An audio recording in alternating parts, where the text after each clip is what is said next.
fine morning. I hope you I hope I can talk. I hope you all are well. There, I've got the mumble out of my mouth. I guess it was just had to get that mumble out. So, how's everybody doing? Can you see me? Can you hear me? Can you touch me? Feel me? I'm on a Mexican radio. Mm-mm. I wish I was in Tijuana eating barbecued iguana. Um, yeah, I wish I was. That would be nice. Yes, and it is early morning here. The sun is just arising over the horizon. I think I want to call it the horizon, like the arriving, like the. Just don't listen to me until my brain starts to function. Mm. As you might be able to see, I've kind of been through the ringer still again with my autoimmune stuff. My eyes are pretty swollen, but I just missed y'all and I wanted to see what was new and see how things were going, you know, rant, rave a little bit, tell you what I've been working on, all that kind of stuff. So, how's it going? How are we doing? Who's in here? My Belgian buddies in here. Robert Bennett, what's going on? Silver Creek, what's up? Uh, 3G, good to see you. And let's see here. First Class Fish, what's up? Bambi, hello. And Mark, hello. Crispy, hello. And who else do we have here? Oh, Aquarium Fantasies. Beast. What's up, Beast from. Oh, Beast from the East. Yes, Beast from the East. From East. Um, sorry, it's really hard to read this screen out here. I should probably go inside soon. Oh, it just feels so nice out here. The house never cooled down last night, and it was just, ugh, so hot. Um, what's up, Ian, bro?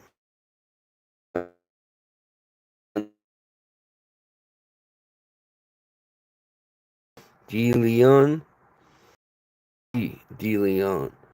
Hello, welcome, and we've also got Angel Ramirez. What is going on?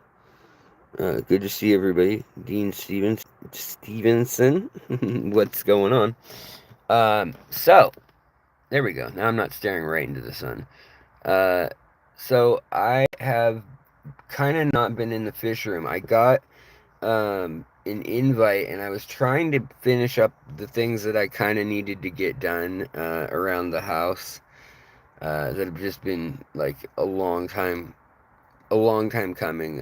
Like we wanted to set up a worm bin and do some things my wife and I were looking forward to doing, and then I got swept up in that and another project where I was putting together uh, a pieces of an aquarium, um, and when I say that,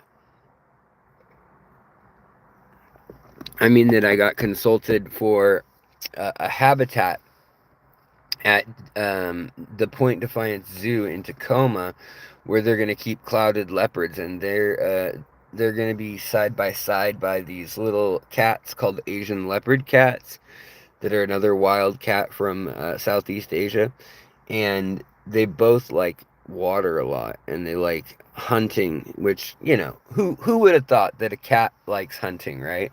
But go figure. Clouded leopard seems fisher cats. Um, but yeah, just uh needed to see you guys and say what's up. What's new, everybody? Anybody breeding anything new? Got any problems? Got any solutions? solutions would be nice. You know, we've all got enough problems. So let me tell you a quick. Oh, I'm behind on chat already. How's it moving so fast on me? Um, who else am I missing in here that I haven't said hello to? Um, I think we're pretty. Oh wait, who did? Oh, okay. I thought that somebody gifted channel memberships because there's so many of you members in a row. I was like, did I turn a members only chat on? Uh, but I don't think so. I think you guys just rock my socks. I think you guys are just sock rocking good, and I want to get some new fish possibly today, but I have an issue in that my money has all been frozen. Uh, from the dumbest thing I've ever. Is it the dumbest thing I've done? Probably not. Is it the dumbest thing that's unfolded with a bank? Definitely. Definitely had to be up there. So I'll tell you about that in just a moment. Oh, nice, Ian. And Michael Myers, planted tanks. You've got me into looking. You've got me into looking at pseudomcgill and dwarf golden barbs. You know, that could be a good combo. The dwarf golden barbs can be a little pushy. Just make sure, if I were you, I'd get like 8 or 9 of them rather than 5 or 6. I would get a bigger group of them, and hopefully they'll stay to their own like a lot of fish do. A lot of fish are a little bit more aggressive, but they don't really go out of their way to fight uh, other fish and stuff. If they have a problem, it's kind of like they chase the other fish for a few seconds. It's more like that than any sort of damaging aggression.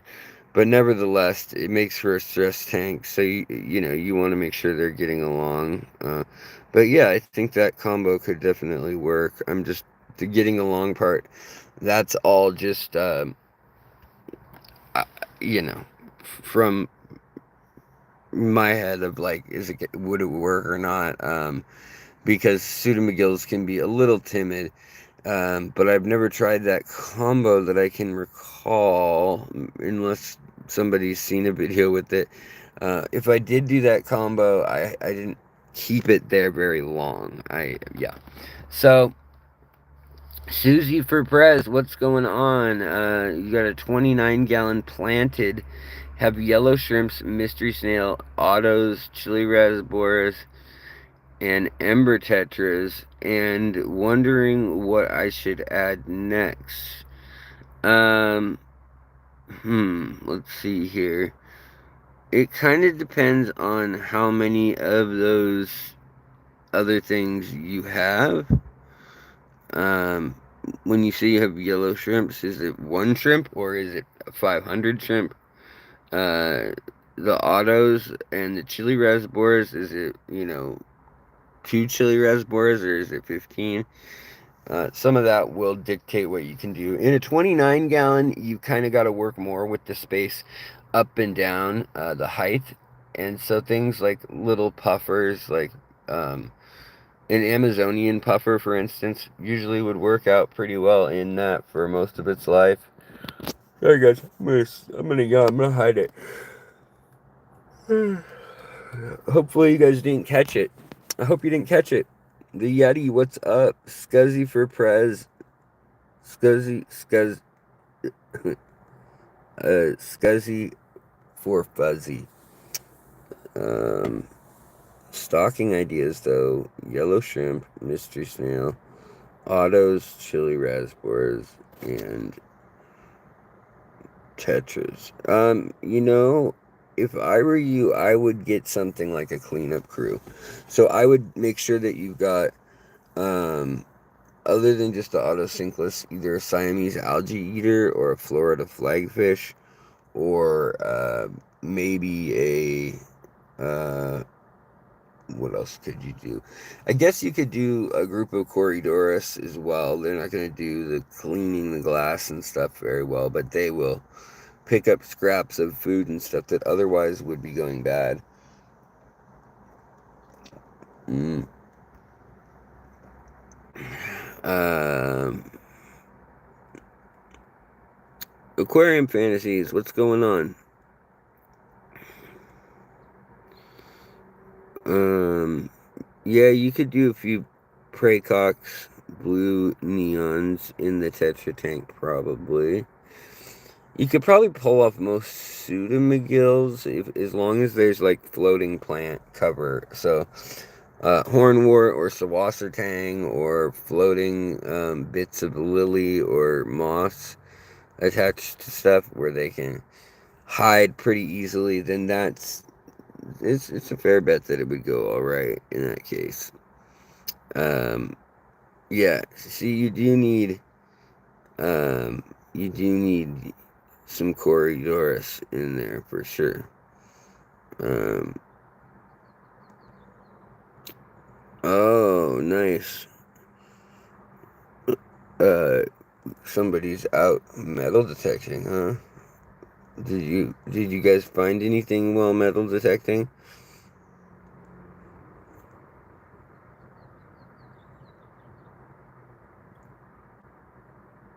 All right, let's see here. I was thinking about 10 dwarf barbs. Have a 50 liter for them. I guess I'm keeping them on the or keeping them with bumblebee gobies and pseudomagills, and uh, I expect uh,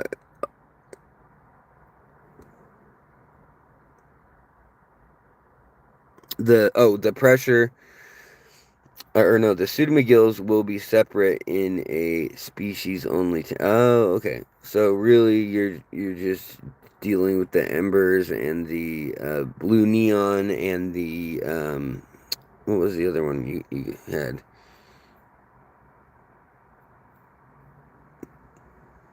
I lost it now. You'll remember. But you could also, you could go and get some little stiffidon, some little worm fish, which are always entertaining. You can also divide. I might make a video on this. I don't know if it's a good enough topic or if I could make it clicky or trendy enough, but the idea would be if you insist on having a tiny tank, uh, what are the best bets for truly small stuff? Um, Jungle vibes. No, just sitting in the sun.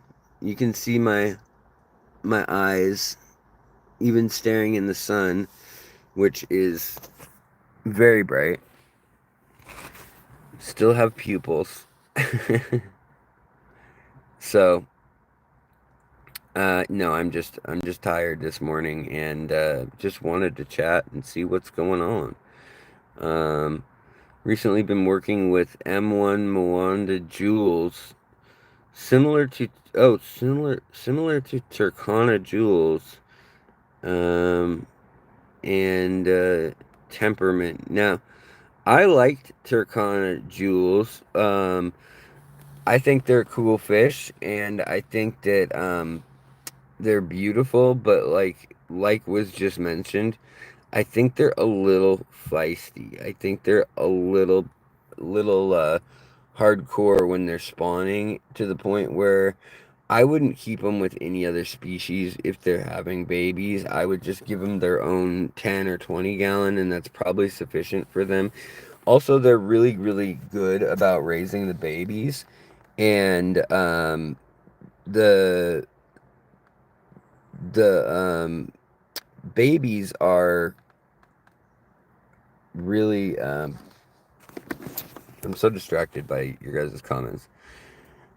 You shouted me out. That's awesome.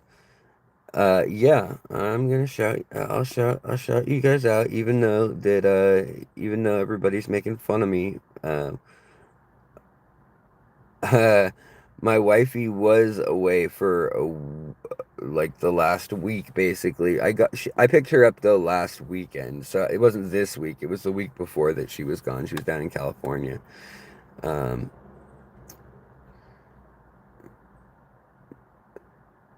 yeah, Ian knows that I'm naturally just a slouch. I'm naturally just a bum. Uh yeah, let's see here. Am I high? No. It's what time is it? 6:15 in the morning, and I just woke up and I just got my first cup of coffee, and I wanted to come and just sit and hang out. But if I did get high, I wouldn't be I wouldn't hide it. I'd just be like, "Oh man, this is way too hard to do." While I did that, I used to do it a lot. Not not stream and do it, but I used to get on, uh, used to get on one and be a kind of person who'd wake up in the morning and start every day off that way. But now I don't so much as, I guess cigs are my main vice now. Um, Everything else, I don't drink and I don't smoke. So, yeah. Alex, look at my comment on the top. Let's see here.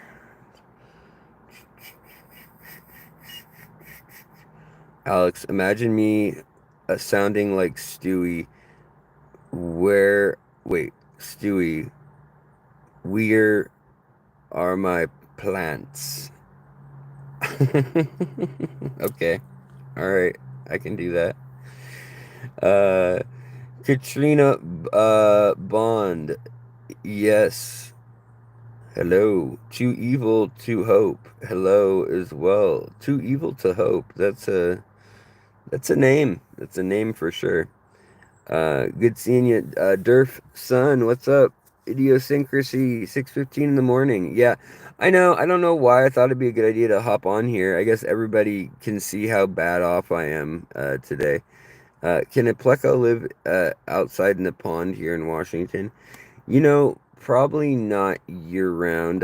They do pull them out of like Green Lake from time to time in Seattle in the heart of the city, but that's a pretty shallow lake. Like I think it's maybe 5 to 10 feet, like at the deeper spots, and I don't know. It's so if you walk the whole lake, there's a trail around it, and I think it's a 2.2 mile loop.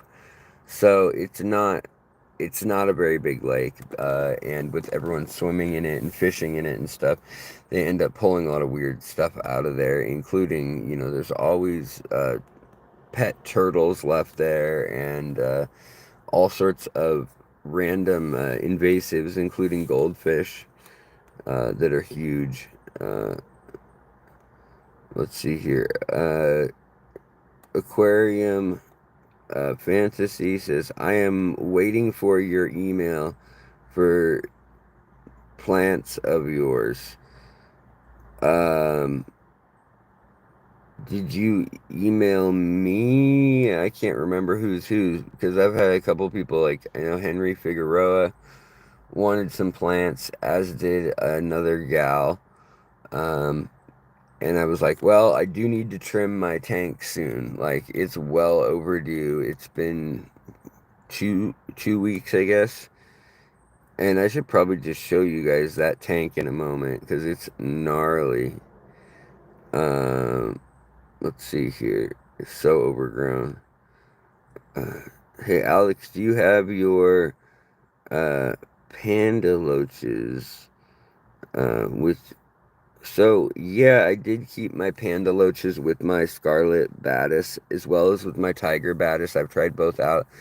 They don't really seem to bug each other at all, but the fry of either one, I feel like would end up becoming a snack for the other. Maybe less so the pandaloches. Pandaloches are pretty darn peaceful fish. Probably one of the most peaceful fish. So there's there's that. Um, Let's see here. I gotta get up soon, just so I don't feel so tired.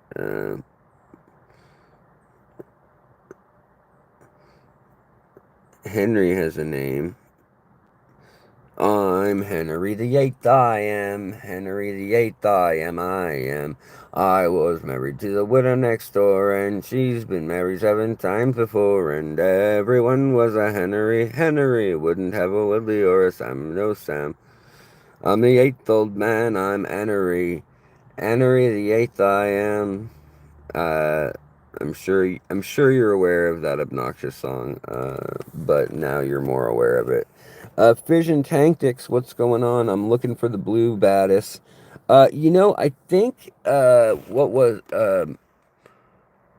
is it Aquatic Arts? I think they just got some new ones in, or maybe they're not up yet, but I'm pretty sure that I'm pretty sure this week's uh, end of the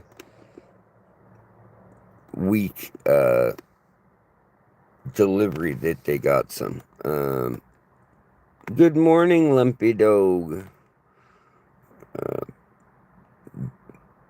Newbie. Oh, all right. Well, welcome, Brian.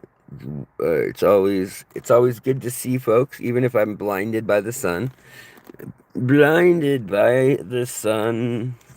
There's so many songs about the sun. Here comes the sun. Da, da, da, da.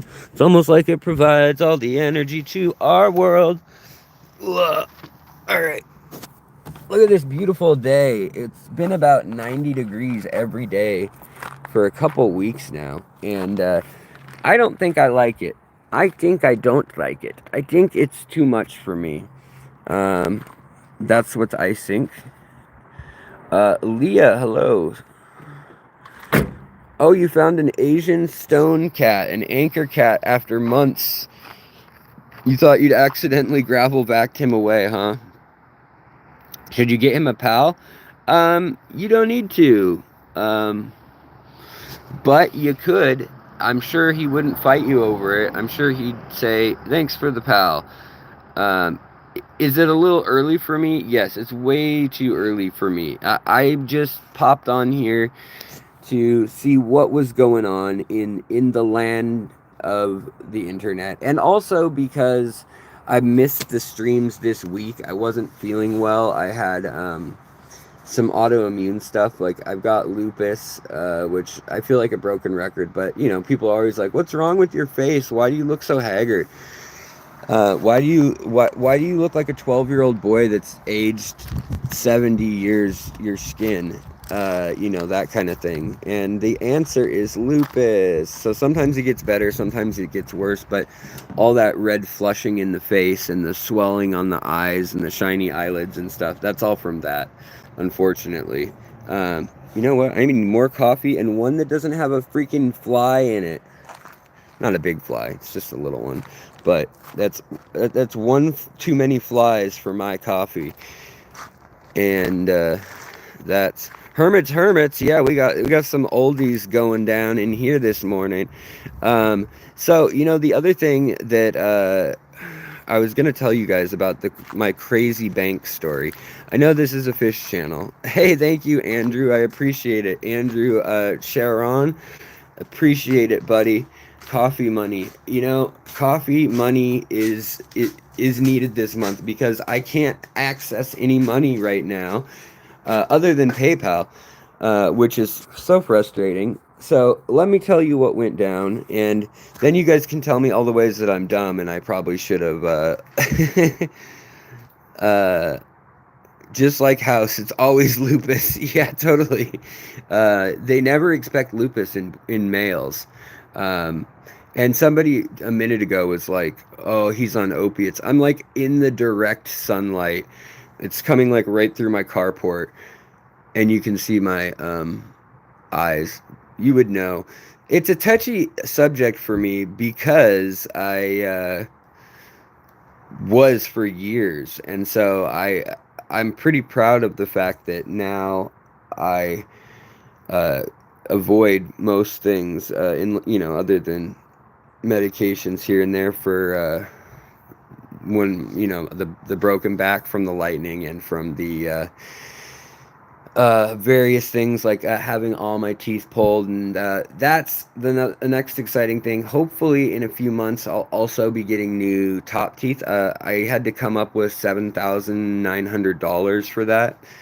I already came up with the 15,000 to pull everything, get it ready, and get the lowers. And so now hopefully we can finish up the tops finally. It's going to be over a year, and I've not been able to eat pizza or salad or steak or like meats basically.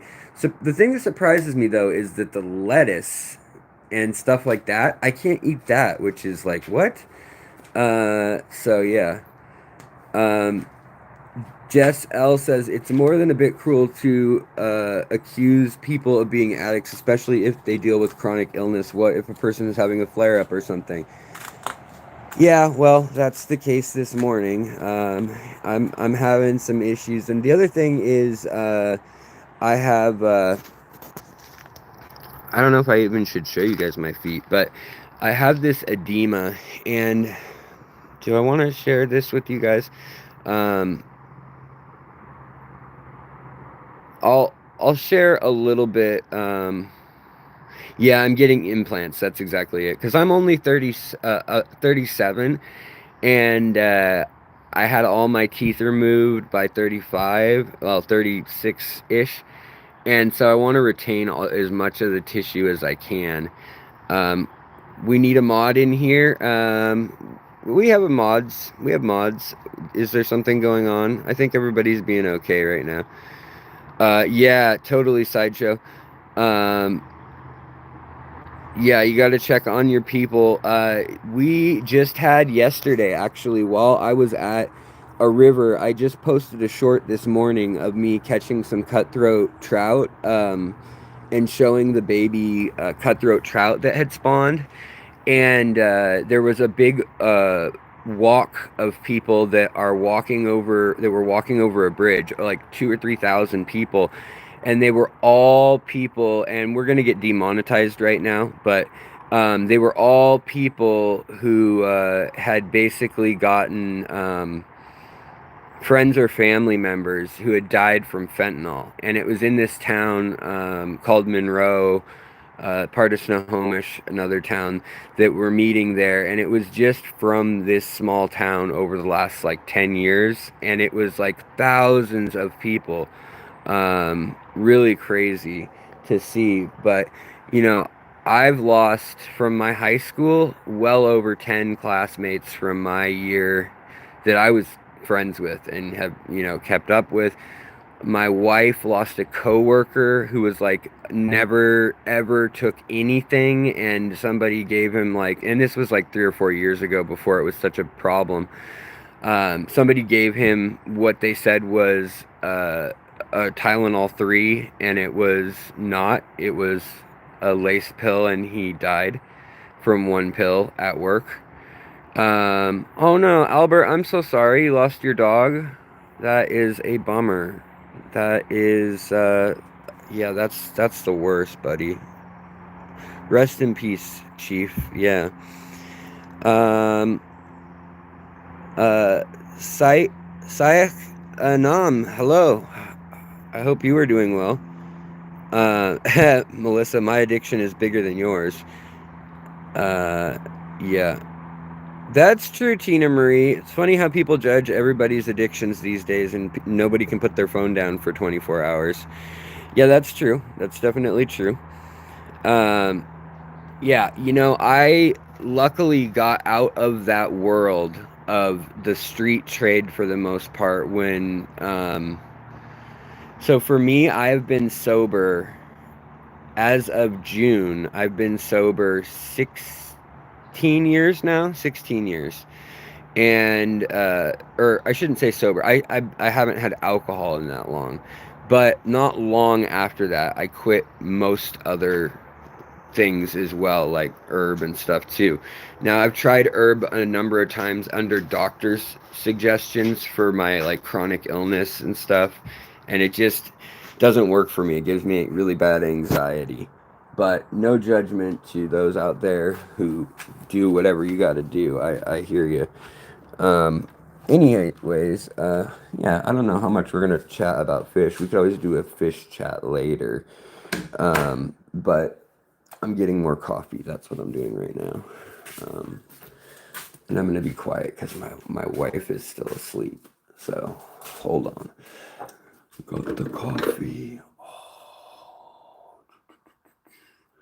Totally, Mark E. McFly. I hear you. This hobby is so good for people with, PTSD, chronic illness,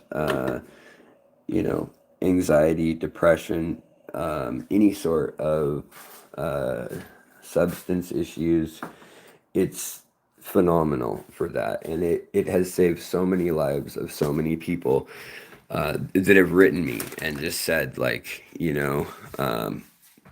that, they say, hey, I want you to know, like, that the hobby is like my everything. And, so I see why people get very emotional and why certain subjects can be kind of, I guess, triggering as far as like how you do things. Yeah, I can show you the fish. Hold on. I'm just getting some half and half. Oh, right on, Cure. Addicted to plastic surgery. Is that for real? It's a pricey addiction. I mean, maybe it's not more than any other, but it seems like it would be expensive, and no judgment. I mean, I was addicted to getting tattoos for a while, and yeah. The 5-gallon tank just sitting there ready to set up. Oh, you've been too ill? I'm sorry to hear that, Quirky K. That is no fun. That is no fun at all. Zeb, hello. Yeah, I will show you fish in just a moment. I'm getting more coffee.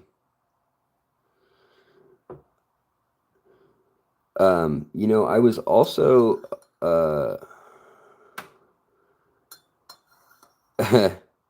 4 years off alcohol. Right on, Ian. I didn't know that about you. When we go to things like Findig and stuff, everybody, yeah, Miguel, I definitely have. And for years, I've tried all that stuff. And I tried every once and again, but for me, it's just not, it doesn't work well. I have spinal injury and my leg is really, pretty injured. And that stuff works for me for like muscle aches, stuff like that, but it doesn't really work for like extreme nerve pain and things like when my whole mouth had teeth that were getting removed and all that kind of stuff. All right, so nobody yell at me. Why do people drink rubbing alcohol? I don't know. That's hardcore. So we just turned the light on. I need to cut all these plants and send them out, but it's been like over 90 degrees. So the plants I don't really want to ship because if you put them in a bag with ice, a lot of times it fries them. And it's a bad situation. But some of these plants are getting tall enough to get up and out of the water soon. And I'm sure this Bacopa will. This is my hybrid Bacopa. And my mini Ludwigia. And also, watch this. So, this little guy is my buddy. My buddy. Is he going to come out? Oh, he's going to hide. He's scared. But we can probably get him to come out for food. We can get people to come out for food, or fish to come out for food. Do I have a shark? No. A lot of people call certain fish shark that aren't, like rainbow sharks and things. I don't have any of those in these tanks. I do have, though, what would be considered a Siamese algae eater that kind of looks like a shark. They used to sell them as little sharks. Actually, I think these little guys look like colorful sharks. He's a little rummy nose. Rummy nose. And we've got a few angels in here still growing out. They're still pretty teeny. But I just fed fish meal to the crowd, and they're munching on that. I don't think I've shown you guys this in a while, but like just since the last live stream, do you guys recall?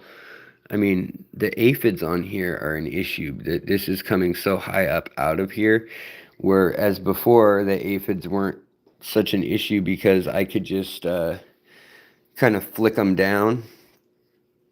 Well, now there's some sort of disease going on in the plant where it's getting these bumps. Can you guys see the bumps? They almost have like a crystal on them, like they have a clear spot, and they look like little nodes. And yeah, J-Man Hatch, thanks, buddy. What kind of plant is this? So this is a Anubias fraseri mixed with an Anubias cophifolia that I crossbred. But not long ago, this other Anubias over here, which is just a fraseri, I believe, this started getting this, and I probably should have just cut this whole leaf off, but I was kind of curious to observe it. But it's got these big old tumor type things on it. And a lot of times that can be from like a wasp or a virus, but it can also just be from stress.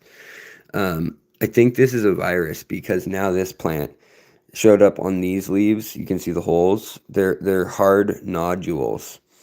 And now it's all over the plant. You know, probably the aphids probably spread it, honestly. Hey, buddy. How you doing? Oh, I scared him. I'm sorry, bud. Usually he doesn't mind being petted. If I just kind of pat him on the head a little bit, he'll actually come up and like he wants that until I feed him. And then once I feed him, he's like, forget you. I don't care. But yeah, let's see what else is going on here. Vices for trading vices. That should be the name of the channel. Trading vices. I've got the fish addiction now, right? So these little guppies, I'm hoping will cross with these guppies, and these are the blonde guppies. They just have the blonde gene, and I don't know if that's the first generation of cross right there with that yellow, or if that's just how those guppies look, because the females are completely plain still. But I think they're not mating with the males. I think they're only mating with the other translucent guppies, oddly enough. I think this is just what the blonde tiger Endler looks like from this line that I've had now for I've probably had it almost a year. Somebody sent these to me, and yeah. Now this tank, I haven't had the heat on in 2 months probably, and the filter's just at a bare minimum. So it's actually slowed down the algae that was in here that was getting to be such an issue. It's kind of just stopped all of a sudden, which is odd. I don't know if it just reached its maximum, its peak. You know, that maybe that one has some of the rainbow one genes in it. I don't know. I really want to see what they would look like. And I'm assuming maybe this one here does, but the blonde gene that these fish have, oh, that one is that's definitely a cross right there. Where did it go? Right there. That's a cross. That's got to be one of the first crosses because it's got orange spot on its side. And none of the others do.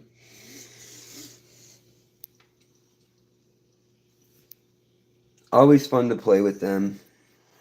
tinker with the genetics, but it was interesting because the genetics of these fish, these are completely blonde, the genetics on these, which makes them like really translucent and kind of interesting. Um, and then here, these guys are, and I don't know what hurt his tail, but it happened like 2 months ago, and he's been fine ever since. No more injuries, but it hasn't really healed up very well. So I don't know exactly what to do because I can't add too many catappa leaves or anything because this water's already really neutral, and I wouldn't want to poison him with low pH since these guys need some kind of hard water, being guppies and all, being part guppy, part endler. Um, but by the looks of the snails right now, my TDS is probably right around 200 in this tank. Aquarium Fantasy, that for sure is a virus. Yeah, okay. Jeff Pelham, hello. Book Mouse, hello. You have 5 tanks. Let's see. You have 3 cats. Nice. Let me get down here. You have 180 gallons. Nice. Hey, Alex, do you have any videos on trematodes? If not, would you be interested in making one? I'm looking into uh, bio. Is that biomechanical or bio? I don't know. Oh, biochemical, bio. Is that a word that maybe I just don't know that word? Biocanical, like canon, chanic. Anyways, uh, I'll look into it. There's nematode and trematode are pretty similar little critters in the scheme of things. And so maybe I'll make a video on both those and kind of the life cycle of some of those things in our aquariums. Yeah, that could be interesting. You know what's interesting though about the fact that this little virus is spreading on this Anubias is one, I mean, this Anubias is enormous. It's a big plant. Um, and it has, which we've talked about last time too, it has these funny rabbit ears that grow, which some Anubias tend to have. You know, some of the plants still doesn't have those bumps yet. Um, and underwater, the leaves are all fine. It's when it's crest up out of the water that it's getting them. So that's why I'm kind of wondering if they're from. Wait a minute, that's interesting. So look at this. It's a. This is actually looks like sap, which we do have aphids in here. And they're little sap spots, but that is what's causing the lumps on the other side. So I wonder if that could just be from these aphids, which have climbed way the heck up this thing. And the way I like to deal with those generally is I will just give the whole plant a dunk, and then the fish will eat them. I want to make a video about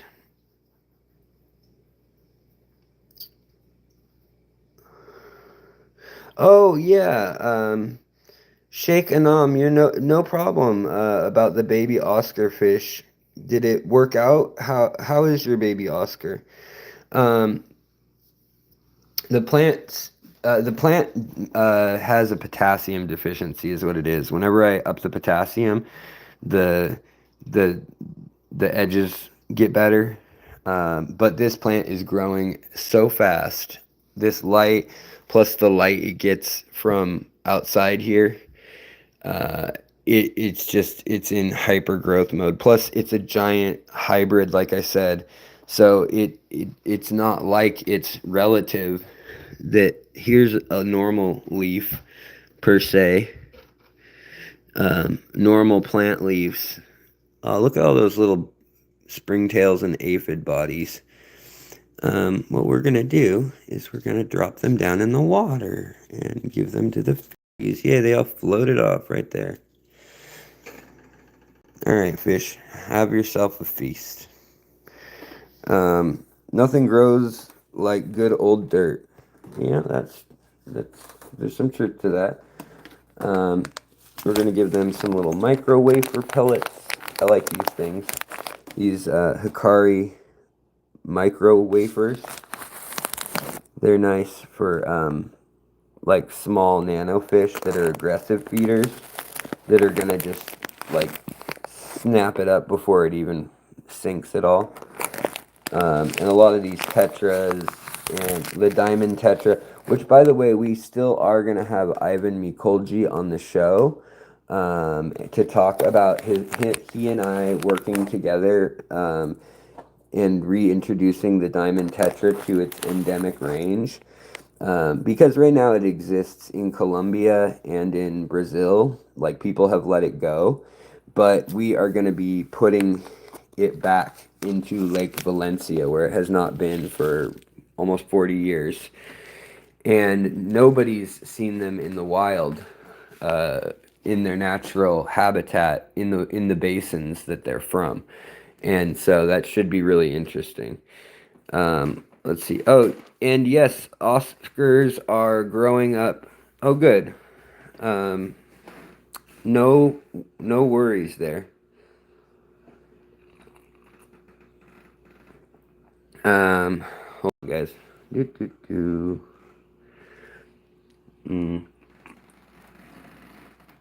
We'll go check on the fish room. It's early morning. The lights aren't on yet, but we'll see what's going on. Some of the lights got left on because I'm a dum-dum. I'm a dum-dum. Are you a dum-dum too? You can be a big pig too. Ooh.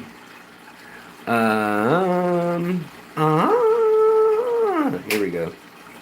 There we go. Okay. Now we got some light. We got some light. We got some light. We got some light. Need to put water back in this tank, boy, oh boy. There is, it's been hot, like I said. Been up in the 90s. Low 90s, high 80s. And this fish room's been getting into the hots. Up into the 85, 90 degrees. Which is not what I like to see. Also, see all these little baby snails? In this one particular tank, I micromanage them and suck them all up right in the mornings when they're feeding. I get all the little Malaysian trumpet snails that I can, because I only need like 4 adult Malaysian trumpet snails to churn things over for these guys, for these shrimp, and like that's it. And unfortunately, they each have like, whatever, 50 babies at a time. So every few weeks, I've got like 50 babies to deal with. And the other thing that has never been fully cured out of here are the scuds. They reproduce down in the substrate. What I should do is I should take all the shrimp out and set them aside for like a week and just treat the tank with no planaria or levamisol or something like that, and then reintroduce them. That'd probably be the easiest and most thorough thing to do. But right now, I've just got, see these little planaria that I'm pulling off this plant? I'll feed that to this tank, and watch these guys. They love planaria. Most fish don't, but these hovering loaches that I've been breeding in here, they absolutely love it. Especially the little juvenile ones, like that one there. Absolutely love it. Let's see if we can find any big juicy planaria. And we'll see if we can get it on film feeding the planaria to them, because most fish spit it out. Most fish, they have little stingers in the center of their belly, which is where their mouth is also, the planaria. And they sting the fish. And so, especially little fish like chili rasboras, they can eat the super little tiny, like baby planaria, but they can't eat anything beyond the size of like this one right here. Where did it go? Um, like less than a millimeter, and anything bigger than that, they're not gonna eat it because they've all learned. And people say fish can't have memories or whatever, or goldfish don't have memories. Well, even chili rasboras have memories. They know, like, ow, that hurt. I'm not gonna eat that again. Oh, there's a scud. We got one scud. Let's see here. Got one scud in the barrel here, and he'll be going into the tank of all the zebra loaches. Oh, zebra loach spotted him and let him go. And pencilfish. These guys are looking skinny, but they are all young. All these ones that are up right here in midwater, well, that's actually an adult male. But here, we've got a youngin'. Here we've got a hummingbird tetra. Oh, that's why it looks skinny. It's a hummingbird tetra. It's not one of the actual loaches. But I'm going to feed them some of these sinking wafers, these mini wafers. And I'll just grab that and pinch and roll on the top surface like this. And it leaves a pretty fine dust. And even like the shrimp, see this little guy? They'll come up to the top and they'll eat that. They'll be satisfied with that as a little snack. Now,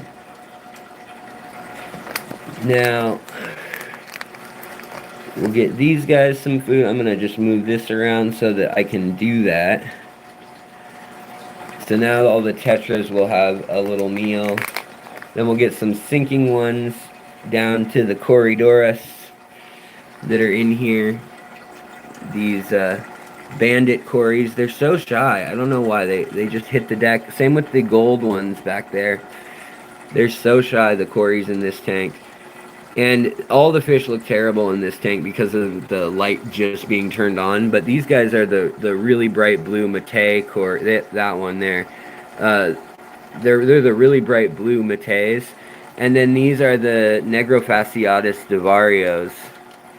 And you can see now, this is like the only time they are slow moving is when they're eating food that's sinking. And you can see them now for the kind of purple and blue stripe they have on their body. They're kind of an interesting one from the Shan region, the border region between Myanmar and Thailand.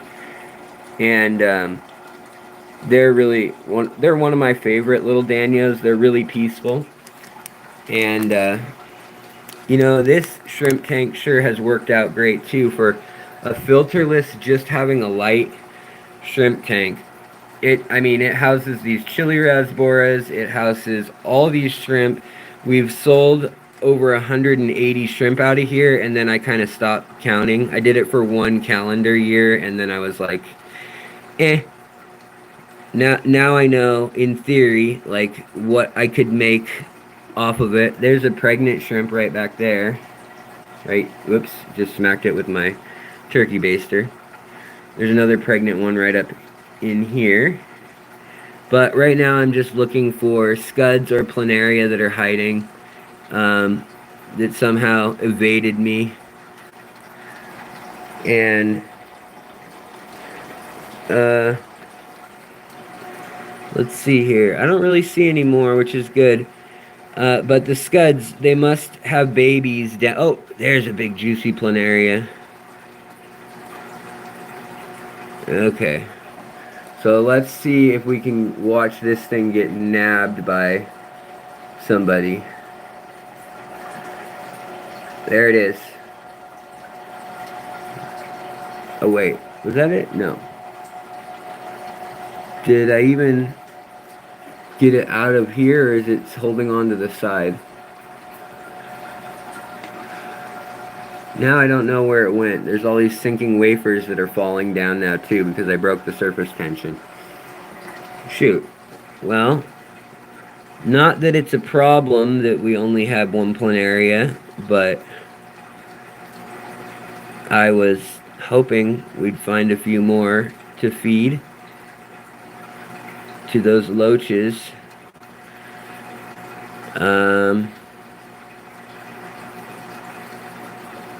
Oh, what was that? I just saw something over here. Was it a little scud? It's a scud. So we'll see if they'll come and nab this guy. There he goes. Yep, one of them went down there. He's got him. That one down in there. Glass bellyfish, they're doing good. Babies are still all over in the tank. It's still only a filterless 2.5. Also, I have these guys in here, which is a female betta with a male betta, but they've made several big, nice bubble nests. Does he have one right now? I can't even tell. And I'm not seeing any baby fish. Can you guys see any babies? I'm not seeing them. Although he is kind of guarding like they would sometimes. Usually if you find baby bettas, they are super, super tiny and they're like right here in the corner and just kind of hanging out. But I don't see any. But there's the male, and he's doing his little dance for her still. They've been together for a few weeks now, and they've made several nests, but I don't know if one of them's infertile or what the deal is. Kind of weird. Usually not a problem. So then the other thing, this tank right now, probably at like 30 parts per million in nitrates, but I overfed it a couple days with both Bacter AE and like some shrimp tablet type things. So I'm gonna take this kind of murky water out with the turkey baster. One, I'm gonna add some of it to this tank here with the betta, because the baby bettas will eat any of that single cell algae if they are in here somewhere hiding. But two, we'll get more of it right here.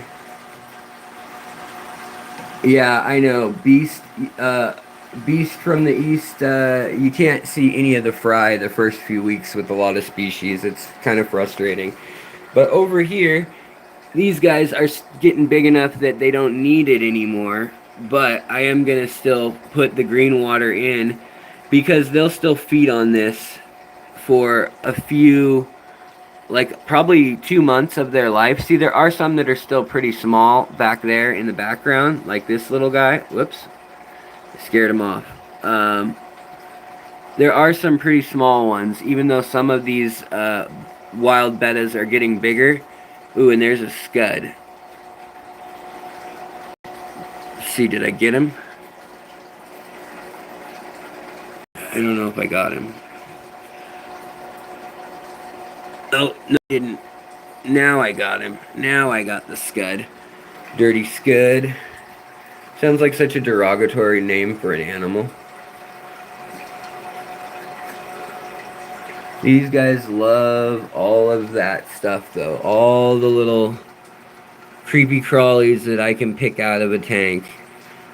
Oh, ooh, look at this big paramecium. Or, I mean planaria, sorry guys. Right here on, oh, here it is. Right on the glass. Let me see if I can get him. Yes, got him. So then watch this. We'll try to feed it right here.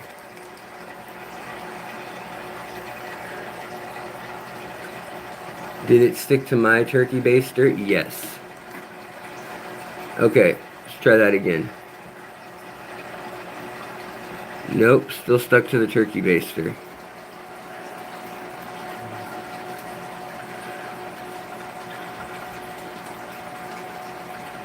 There we go. Where did it go, though? Is that it? I think it's... Yeah, it's right here. It's on... It's right on this, and this guy doesn't see it. Dang it. Come on. Alright, we'll try one of your friends since you're blind apparently.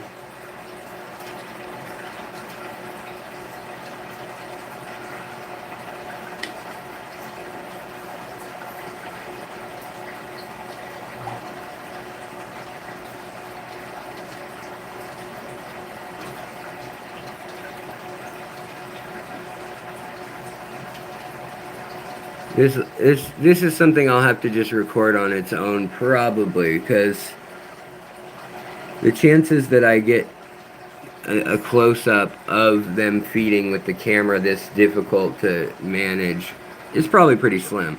But I was hoping one of them would come zooming up and eat it for you guys. Give you a nice close-up. But no such luck. But I don't see any more of them at the moment. But yeah. So this tank, like I said, these guys are spawning in it. And they just show up at like half an inch. These guys. I don't know what they do when they're really little. I wish I did. But without this much Sawasser and just such a dense layer, they don't breed, so I don't really know what else to do other than just let them be. And then over here, we can get a nice scud sample. Get all them juicy scuds in here. And feed them right down by the beach. Right to my lovely little critters, to my favorite Tianacara candidii, or candidi.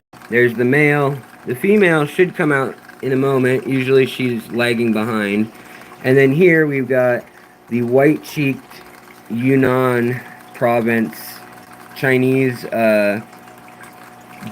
duopolis, the Rhinogobia duopolis or duopolis, and they've got orange that shows up when they're in their mating ritual, and you can kind of see that orange on the caudal fin. Oh, he got one and totally took it far away from the cichlids.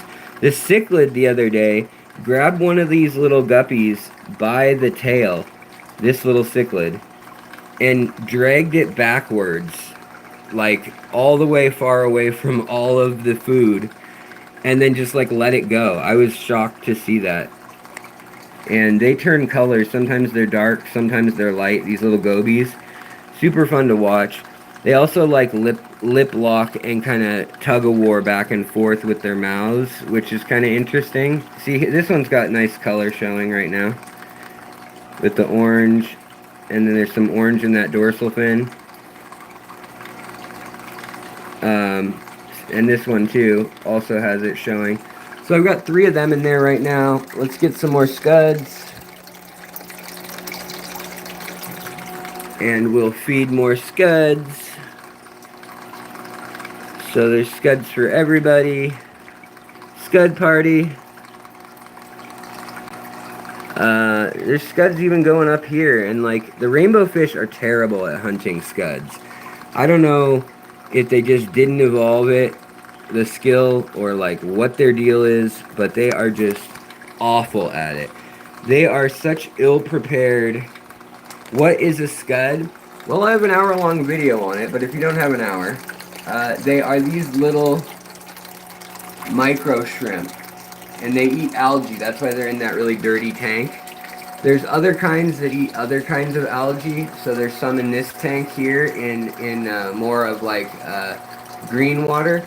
But to get the ones that are orange with the carotenoids, they need to eat vegetative matter and they need to eat algae, and I enrich them.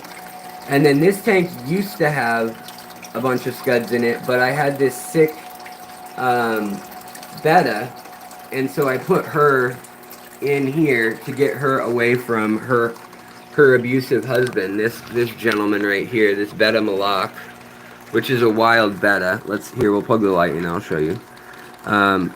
He's probably showing off his colors right now. Anyways, it's morning. Yeah, he's big though. He's like maybe 4 inches fully stretched out. This guy here, um, and he was just abusing her, just chasing her relentlessly. These guys are almost fully grown now too. They're definitely old enough to reproduce, as all those fry in that other tank that I said were betta fry are from this gentleman here. And these are Betta mahachiensis. And there's another male that's sharing a tank with him, his sibling, and a female. And there's 2 other adults in there too. So I'm really surprised that they actually bred and didn't like have World War III happen in there. You know, also the other thing that's weird is my other cichlid. I don't see her showing up. Look at him eating. Nom nom nom. His mouth is so full of scuds. I don't see her in here. Oh, there she is. Never mind. So I was wondering if she was guarding a nest. Look how pretty she is. I think she's better than the male. There's the male.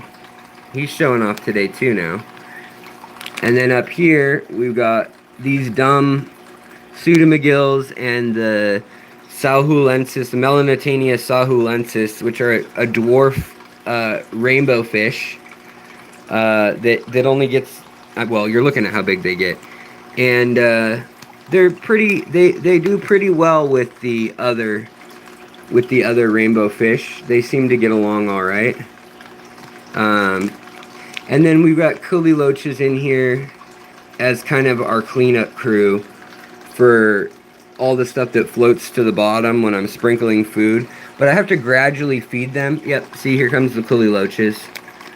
I've got 6 Culiloches in here that kind of do the cleanup crew thing. That's the chain link Culiloche. Jan, hello. Asia, hello. Do you get scuds from putting pond or river water in your tank like Father Fish says? No, I don't do it the Father Fish way. I do it a little different. I've got several videos on it if you want to check it out. They're actually recent videos too. But basically what I do is I go to a lake or to a river and I will fish out samples of things. And then I will take a microscope and look at it carefully, make sure I don't see any extra parasites that are visible. Then I will leave it in a jar in my fish room for a number of weeks. And I will take, whether it's Daphnia or Cyclops or whatever it may be that's in there, I will then take that and then I will take, say, 20 or 30 adults and I will release that population as my colony inside in the tank to kind of start them off, and then I will take the turkey baster and feed from there. So here we have some goodeids. You can tell they've been eating a bunch of the it's gross, but you can tell they've been eating a bunch of the duckweed. And I don't know if it's just because they get hungry in between meals or if it's like a digestion thing or something about goodeids. Hey, ABC Biotope Creation, buddy. Almost at the 2-year mark of being a member. Thank you, buddy. I appreciate it oh so much. You don't know what it means to me. You don't know what it means to me. I bought my scuds online. Sometimes you'll get them as bycatch from shrimp. Yeah, 100%. If you can do that, go ahead and do that. You know, I think you can buy them from Aquatic Arts right now, too. But in here, these are my betta embolus. This is why Reddit has a whole thread against me right now. Beautiful now that they're getting their adult coloration. They're still considered juveniles right now, and they're siblings. So that's part of why they're getting along. But, you know, see, this little female is still really small. So this one, I mean, none of these are very big bettas anyways. But this male is ready to reproduce. He is the one that's kind of taken the charge. But again, no filter or anything. They just have a lot of this Sawasser and they're, I think they're bubble nesters. Look at this gal's just about ready to pop with Fry, this live bear. And these guys, because they've been eating so much duckweed and stuff, I've actually left the algae in here for them to munch on because they seem to be eating this stuff. And I don't know any fish other than flagfish that will eat this stuff. And so I'm just letting them go and see what happens. But, you know, that's part of why I love the nature tanks so much. And also, you know, as much as I love a community tank with a bunch of species, and I will kind of work to learn what goes with what and how it's going to work out best, so that you got something that works the bottom of the tank, something that works the top of the tank, you know. I think that with a nature aquarium, you can kind of get, you know, like a catfish or a loach or something to work the bottom. Middle water, you can get, you know, any sort of little, cyprinid or, you know, small tetras or rasboras. And then from that point, I feel like the top, you can do pseudomcgills or killifish or something like that, or hatchetfish, pencilfish.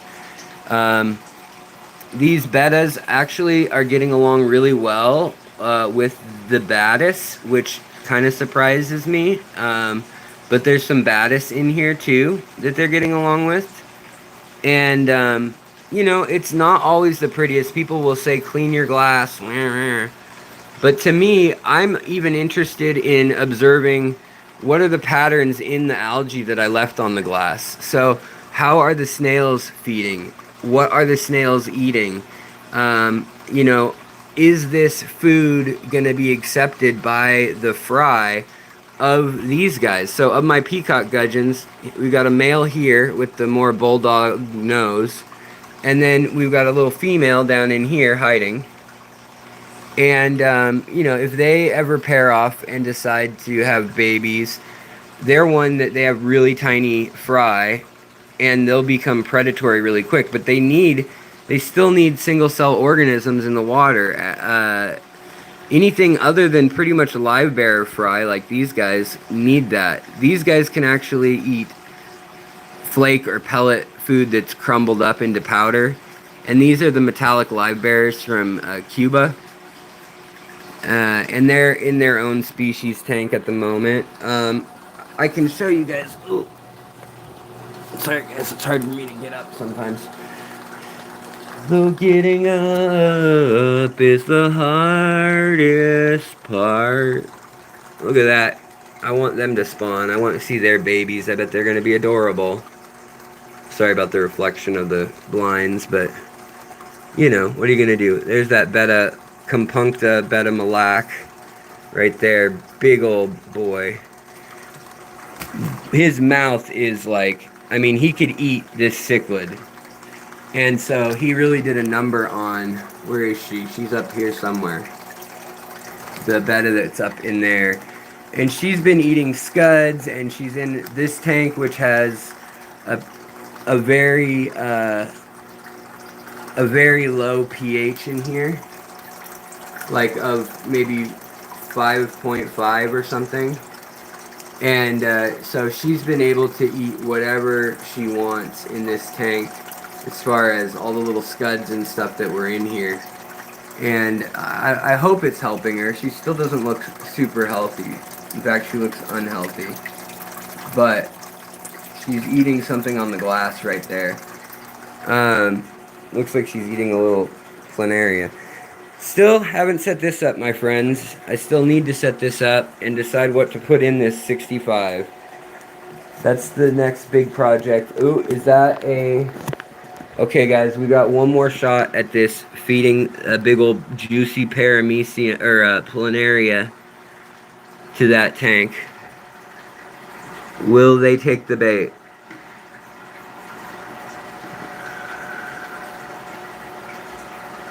Take it. Pay attention to it. Oh, it's because the adults are over there. These guys are babies. Come on.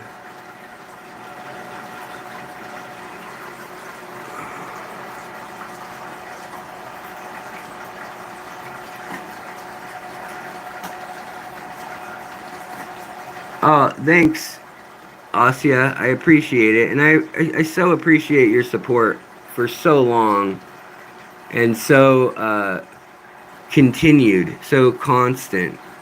It is incredible. It is. I mean, it really is overwhelming to know that you're digging what I'm doing, and even when I'm not. Hey, look, he's building his nest again, guys. Maybe I just had to clear out the duckweed, clear out the cobwebs from his head to get him back in the New York groove. Um, so hopefully, oh, we got another one too. I don't know if I'll ever get to show this on camera. See, now you can see that they're like, oh yeah, I love those things. I'm gonna eat all of the planaria you put in.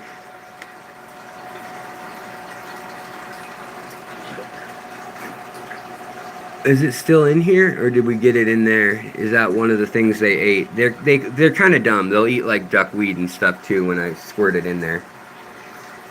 Need to add a lot of water to this, but they're still doing good. And actually, on these hot days, it helps the light not heat up the whole thing so bad. Look at these guys; they're turning a lot bluer even by the moment, just since we turned the light on. And these guys are getting a lot more copper colored. And then over here,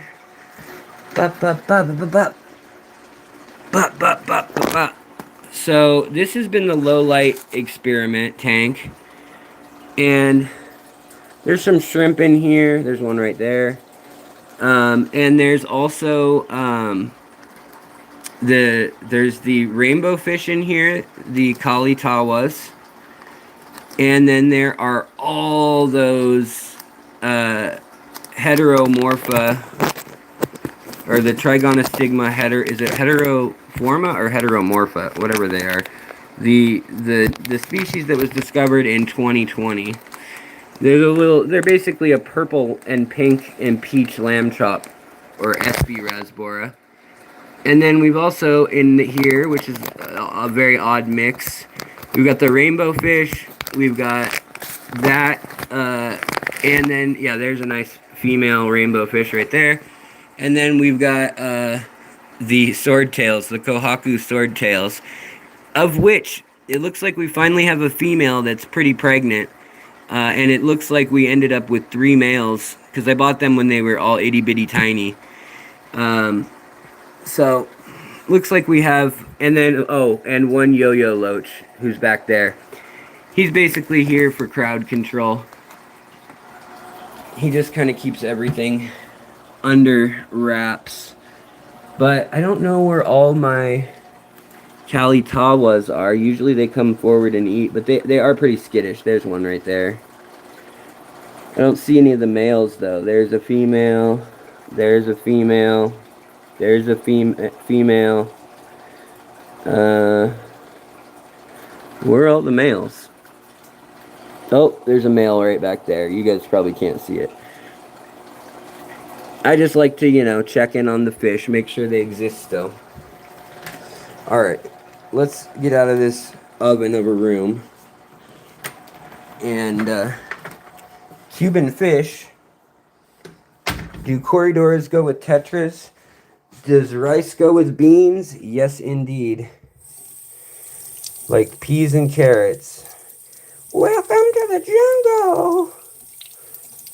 It's not pretty or natural, but if betta nests are crashing, try add styrofoam cup. Oh yeah, totally.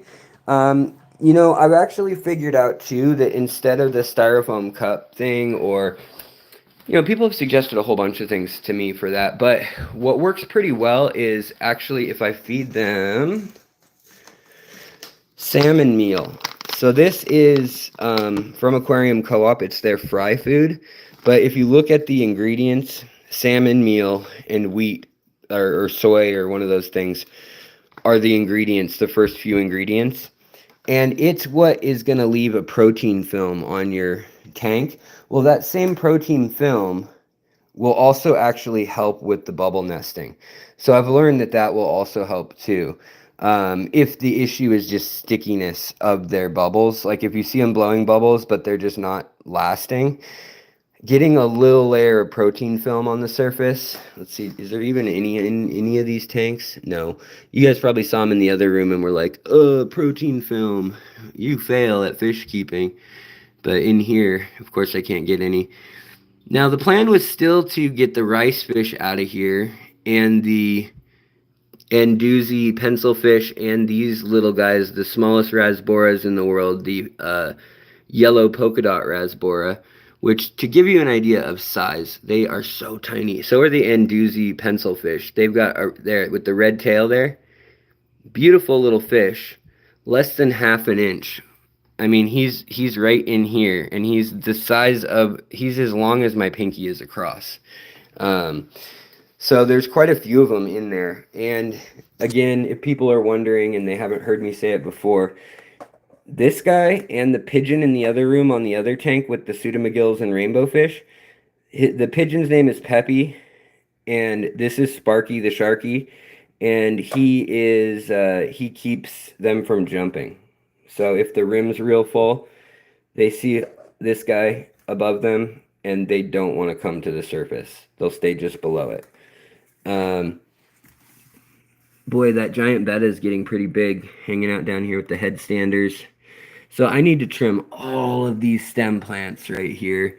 The tetras and everything, they can get through all of this tangle just fine, but the angels are a little less happy about it, and they have to do a lap that's kind of like that around the diagonal of the tank. So I want to get that cleaned up for them. And again, the diamond tetras, these are some that are from the wild in Colombia. So they were some of the ones that were released back into the wild and then are being caught again for the hobby, but they're so pretty and they're so underrated. So are the melanostichos, these new imperial lapis tetras with the black stripe down the side. Those just turn every color under the sun if you get the right angle of light on them. Super beautiful fish when you get the light on them. And here comes my little buddy. Come here, giant betta. Come here, bud. Come here, buddy. Come on, you're almost there. There you go. So I'm gonna hold on, guys. My coffee's cool. We're gonna take a step outside so I can talk loud and exclamate.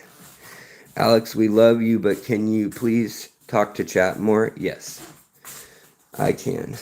People wanted to see fish, so I did fish. I was chatting with chat in the morning when you first got here, and everyone's like, Alex, you're on something. You're crazy. It's not just 6 a.m. in the morning. Your coffee hasn't just kicked in. Crowd control fish. Yes. You have a pigeon named Yorkie that fell out of her nest into the York River. Oh, wow. She doesn't help the fish tank, though. Yeah. I can see that. Can you do a 65-gallon native tank? I could, and I actually have a big chiller that's like the size of that tank. Yeah. Oh, Andrew, I'm glad you enjoy it. Thank you. It's hard. It's just really hard to do a tank tour and feed the fish or do whatever, tell you about the fish, show you the baby fish. To do all that while I'm walking, while I'm have the phone, all that kind of stuff. So we're back to chat now, so we can now I'll get yelled at for not talking about fish when I get off subject, but that's fine. It's my channel. I do what I want. I am a new subscriber, Lorenzo Harris. How many fish tanks do you have in your house? I have 28, I believe, right now, and a couple tubs in the backyard. Do you recommend chopstick snails? Yeah, they're fine. They kind of take up a lot of space for what they do, but they're cool looking. I mean, a Malaysian trumpet snail, a singular one, will kind of stir up the substrate and kind of move the same. But if you have an aquascape or something where you really want them to look where the goal is like for the snail to stand out as something interesting, then I could definitely see doing a few of those on like an Iwagumi style tank. So I had some news that I was going to tell you, um, which was that I got invited because of, even though the video didn't do so hot. So for, you know, we're at like 73,000 subscribers. Thank you guys so much. If you're here, you're not part of the problem. No, if you're here, you're a part of what is going on, and I appreciate it so much. Um, but basically, uh, I went down there to AFA in San Francisco, and I talked to the owner, interviewed him a little bit. He was kind of like not shy, but just soft spoken for an interview. And I talked to him at AFA San Francisco, showed the tanks. I even did a little illustration of how the tanks were going to grow in, hopefully over time, like what my guess was for them. And you know, it was interesting because he wrote me back and was like, "Hey, I love what you did. I really love your video." So that was good. I wasn't sure, you know, if he was even gonna like it. But I did spend some time editing it, like I said, and drawing pictures of what the tanks would look like grown out with like my pen stylus in the computer and or on my tablet. But he then said, "Can you come down? We have the #2 ranked." I'm gonna sit in my truck, guys, just because my leg is really killing me. I never showed you guys, but unfortunately, my tattoos are all rejecting. So these tattoos I've had for 20 years, they're all scabbing and rejecting. And I don't know if it's the lupus or what. We're trying to figure it out. But no amount of steroids is fixing it. And it's really emotional, honestly. It's really yeah, I've had them for almost 20 years, and you know, I'm a tattoo artist. I did most of them to myself, and all the color has blistered out, and then now the black is pulling out too. So yeah, yeah, Mr. Random, right? Wait, I hope you're kidding. That might be not kidding, but yeah, dudes get lupus. It's less common. 1 out of 8, or 1 of 8 lupus cases is a male. I don't have any discus. I wish I did. I was thinking about putting some in the 65, but I think I'm gonna go with. I was thinking about making it half water and doing a splash zone like a waterfall, and then like a mist zone for the upper half, and doing like waterfall climbing gobies and make like a fake rock wall. I was thinking about that. Um, yeah, implicated in autoimmune issues. Yeah. The tattoo ink. Yeah, you know, the thing that's crazy though is, like I said, that those tattoos are 20 years old. Like, why now? You know, I had purple ink reject once. When I did the tattoo, right afterwards it rejected. White ink has done that, a certain brand. Um, but yeah, you're on methotrexate. I'm on methotrexate as well. Um, they're trying to get it approved for me to be on Dupixent or Aluminilab or one of those like biologics to see if it will help, but they're like a few $1,000s per injection, like twice a week or every 2 weeks. It depends on the kind. But the cheapest of them is like 2 grand, and it has to stay refrigerated. So like, you know, me going out into the back country is going to be over with. Like, you're not going to be going to the Amazon. And are there any compounds in the ink? My girlfriend is an artist and wants the safest inks. Um, So I always used, I even made my own inks at times. So I have quite a few different inks. I think this is just because of my autoimmune. I mean, look at my face. Like, you guys can probably see the line where the inflammation starts, and it starts as like these swollen lumps. There's like a little like line of these like shiny, bumpy skin, and my eyes are all like folded over. And this is like better than it's been for the whole week. I've been kind of hiding from the camera, to be honest. Um, but I used carbon in all of my inks. I made my own deep black inks by burning different woods, and I used essentially I also tried Sumi inks and India inks. And then I've also used the Element brand and Intense with a Z, Intense brand as well. You have to take steroids too for your autoimmune. That stuff can make you, yeah, Katrina for sure. People, yeah, I hesitate to even stream some days because like you get this like, especially if you're already like, only 3 weeks ago I had COVID and then I had a flare.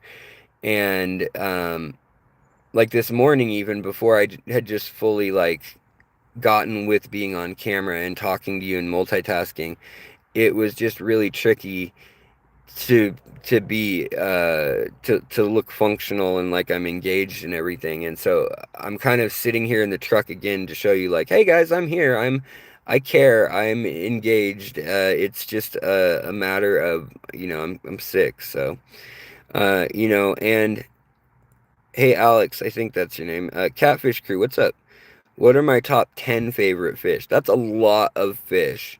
I like Element, Armin. I like Element a lot too, as a company. I've been shopping with them since they founded as a company. Like, I knew the guy, well, there were two, but I knew one of the guys, via online when I was back in the Beamezine days and stuff when I was into that.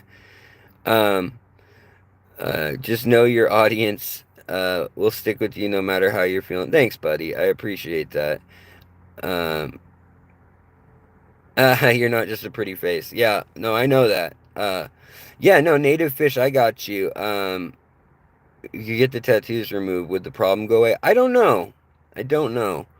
Um, The weird thing is, it's all on my legs. The tattoos on my arms haven't had any problems yet, but my legs are just, the blisters are, they're painful for one, but they're swelling my whole leg with edema.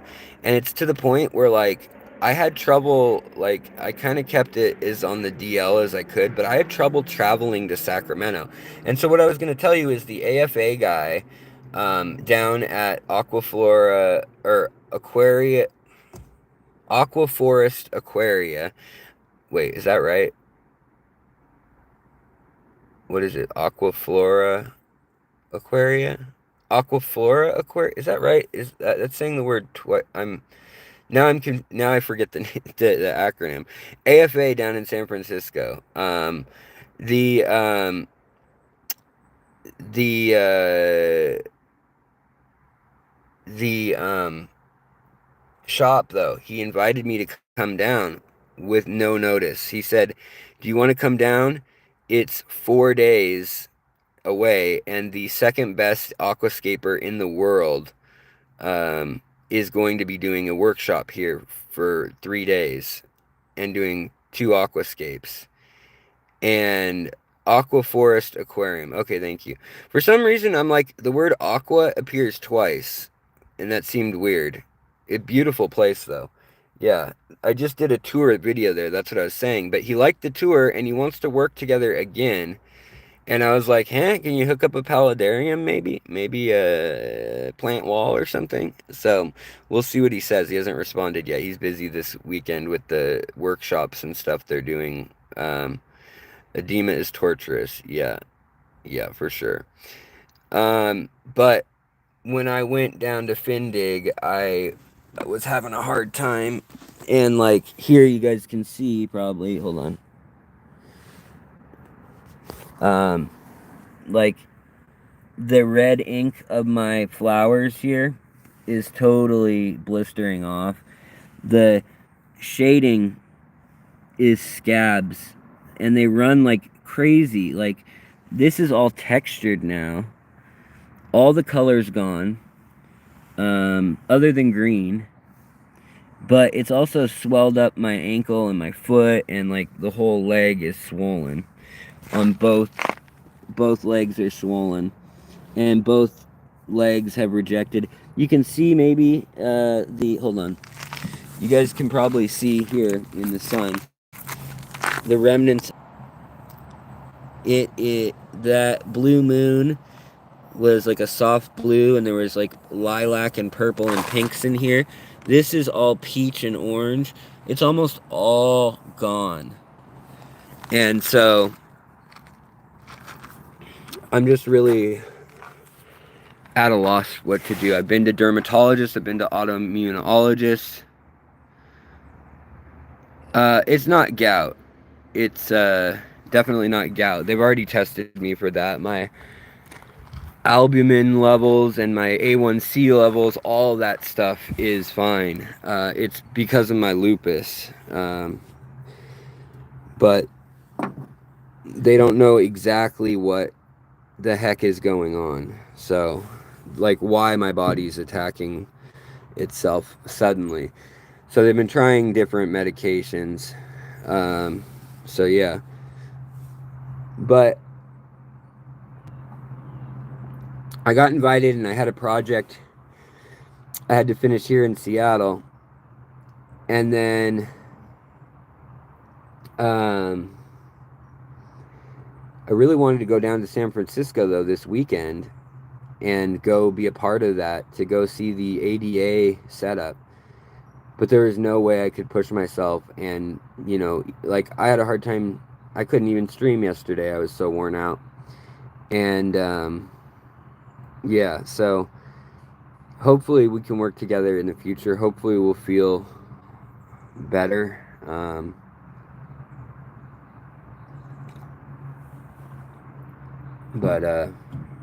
Yeah, that's the other thing. So I was going to complain earlier about my crazy banking luck. So I don't know if this ever happened to any of you, but I got paid, and I did some side work for some artwork, and I had an extra $2,000 in my bank account, which was like beyond what I owed on my credit card, and all my bills, everything was paid up. And I had to pay off my credit card, which was $2,200, which is really high. I've never let my credit card get that high. Like, to me, I just don't buy that much stuff. The carnivore diet is something that I kind of go with. I have no top teeth right now. I'm working on that. But my injury 6 years ago, I lost the top teeth, essentially. Well, I lost all the teeth. These are fake. But when I get the money, I will replace the teeth. It's just, you know, people are like, why don't you take care of yourself? And I'm like, because it's so expensive, you know? And it's a dumb answer, but it's the truth. Good luck. I don't know how you're supposed to come up with 30 to 40 grand out of pocket for just the dental.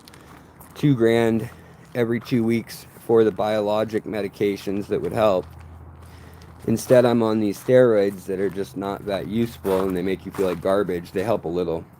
But anyways, I don't want to complain about that. I want to complain about the bank, because that's more relatable. Yeah, Asya, you nailed it. If you have some weird disease that most people don't get, it is a insane process. Just even getting insurance to cover like basic stuff too. They max you out. They have this new thing called co-insurance. So it used to be when you spent $5,000 out of pocket every year, that was it. That's all you had to spend. Well, under a new law that came in about 6 years ago, there is a new law that says, yeah, that's it, Drifters Workshop. There's a new law in 2017 law, I think, that says insurance can do what's called co-insurance billing. And co-insurance billing is when they give you a deductible for your prescriptions, they give you a deductible for staying in the hospital, one for ER visits, one for surgeries, and one for overall labs and medical, like seeing a general physician. It means that now your deductible could be up to $21,000 instead of the old $3,000 to $5,000 that it used to be capped at. And they said it's because of, now we have to treat prior existing conditions. So if they knew I had lupus, they still have to allow me to buy insurance. Doesn't mean it's going to be cheap, but they have to allow me to buy insurance. And I pay $820 a month through my wife's company for my insurance as it stands right now. And that's like a decent deal. Like if I got it through Cobra or any of the like government assisted like things, even when I was making less money and everything, it would be like $1,600 a month just for the insurance. That doesn't cover all those other costs I just told you about. Anyways, I don't want to complain about that. I want to complain about the bank. So I paid off my credit card, and I have very rarely ever gotten a credit card bill up to $2,000 in like a 2 or 3 month period, but I did. And I did it, and I paid it off, and then I clicked send, as in like pay the credit card off, transfer the funds, and nothing happened. And then all of a sudden a 404 page loaded. It said 404 page not found, error. So I was like, oh great, so did it go through or not? So I was like, well, I don't want to risk it. I'll just wait until tomorrow, see what. Well, it was a weekend, and I couldn't figure out if it went through or not. We can't see, it could be pending. We can't really tell on our end. So I wait till Monday. They say we don't see anything. So I hit send, and I pay the amount. Sure enough, Tuesday morning, they will charge me. They take $4,600 out of my bank, which also overdrafted me like $500. And so I called them, and I'm like, hey, I need a refund on this thing and a chargeback. Like your page said before. I took a picture, blah, blah, blah. And they're like, oh, okay, we'll take care of it. And the way it worked was it showed up on your credit card as your credit card's paid off, and you have $1,700 or whatever it was, $1,800 credit on top of your normal credit limit. So it'll say negative and then credit limit. So I was like, okay, Bank of America, so I can use this credit card only, which some things you can't use a credit card for, like paying certain bills and stuff, you know, that are already set up. So I was like, okay, well, I can probably float by for a little while. This was on June 28th that all this started. Went over 4th of July weekend, got figured out on after 4th of July weekend that I was supposed to get a refund. And I'm still fighting it. And literally 2 days ago, they were like, well, we got rid of your credit, so it doesn't say you have that credit anymore. And I was like, what do you mean? And they're like, we got rid of it. And I'm like, so is the money in my account? And they're like, oh, you wanted the money back. I almost lost my mind. I was like, what? Yeah, Drifter's Workshop, I could get a cash advance to bring it to zero. They better pay the interest on that, though, if that's the case. But they're not offering to do anything. And I looked up the federal law from my friend who's a lawyer. They have to fix that in 7 business days. It's been 15 right now. So I look up what the penalty is, and it says any incurred losses are what they're required to help you with. Otherwise, you can bring it to small claims court if it's under $5,000. So basically, if I took it to court, you think I'm going to win against Bank of America in a court case? Probably not. They're probably going to just settle out of court anyways if I did that. But that would just drag things out further, and I need that money to pay this month. So hopefully they pay me on Monday or Tuesday, because I have like escalated this thing all the way up the chain. You know, I started with some like bot AI, and then I got to somebody who was in like New Delhi or something, and then I got to somebody who was in like Compton, no joke, and then somebody in Georgia, and then I got to somebody who was at their actual corporate headquarters, and then that guy's cell number I got, and he was supposed to call me back. He didn't on Thursday or Friday. So anyways, I just wanted to rant about how awful Bank of America is. And their website, apparently, like, the reason it went down, they tried to blame on crowd strike, which happened this week, and this whole thing happened the 28th of June. So just absolutely bonkers. But I do have some exciting news for y'all, which is that Nirvana Aquariums, Serena and I, we have been working on. It's mostly her. She's the smart one. I'm a dum-dum when it comes to tech. But we've been building a Discord. So probably August is when it'll launch. But we've got it, like, we've got the rules there. We've got, like, different threads. And so we're building the discourse that people have been asking for forever. I think what we're going to do is that anybody with a membership to the channel or Patreon or whatever we set up in the future can be on discourse. I think we will have some barrier to entry, though, because I am going to be spending more hours a week on that. So I think that's going to be the answer. But I will try my best to still be spending 4 hours a day in the comments for free for everyone, even if you're not a member, just answering questions. If you guys go through my comments, you know that I'm in there whenever there's a new video. I even go back and answer old comments frequently. So, you know, I try my best. I think I see you before. You go live on TikTok. I have done TikTok a couple times, but usually I'm here. You can have private rooms on Discord. Yeah, we might do that too, actually, where the like members can have a room for members of the channel, and that's like where, you know, I'll share extra stuff. Like right now I have ooh, Reba Fluff, that's no good. But yeah, I think we will, I don't know, we'll get it sorted before I launch it. That's why I've been like pondering this for so long, is like I felt so bad about the prospect of a paywall on anything, even though I kind of need it to pay the bills. B of A and Wells Fargo are both on my blacklist. Yeah, you know, I wouldn't deal with them whatsoever. I hate them, but I have a frequent flyer miles card from Alaska Airlines because of all the traveling I do for giving talks and speeches and stuff for clubs. And I try to rack up the miles so that I can travel for free for some of the stuff. And it is owned by Bank of America and Visa as processors or whatever. So that's the only reason I deal with them. Otherwise, I would not. And I think I might cancel my card after all this just because I'm so mad at how bad it's been. So, all right. There, I'm all vented. My vents are, this is a ventiloma.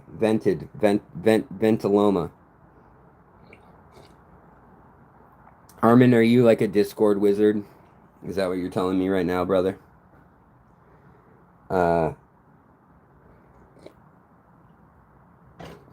If you want, message me at my email, which is Alexander J. Williamson. It's in my, if you go to my Facebook or YouTube page, the home page, you'll see that it's my email is listed there. But Alexander J. Williamson at gmail.com. Hit me up if you want to work with the Discord development stuff. The thing is, I'm kind of using people that I've known for several years as the core crew, but then as far as moderating in general and leading conversations and adding content and keeping it active in the future, I want everybody, obviously, to be a part of that. So, yeah. Oh, Drifter's Workshop, I never let my credit card hit its due limit. That's the thing. Like, I will buy stuff and then pay it off. It's just literally last month with traveling to Findig and then a couple other, oh, and then I went to Oregon. So I give 2 talks, and then I also had all the medical bills. And so I had to charge 23 or 2400 total onto the card. And then I also paid in cash another 1,000. And then when I got paid my entire paycheck from YouTube, which was like 2,000 or 1,900 or something last month, went to the the credit card.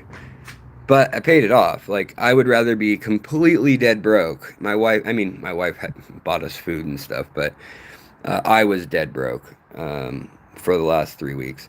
All right, Psycho Plant Lady, you have a wonderful day. Always good to see you and hear from you. Yeah, they don't make enough money from me. You're right. That probably is why they decided to get me. They're probably like, let's make this guy get out of here. We're sick of him. He never gets any interest piling up. You know, I used to, like, all through my 20s, I didn't have a credit. Well, I had a credit card I bought when I was 18, or I got when I was 18, and then I cut it in half the day I got it and never used it. And then I realized that that wasn't good.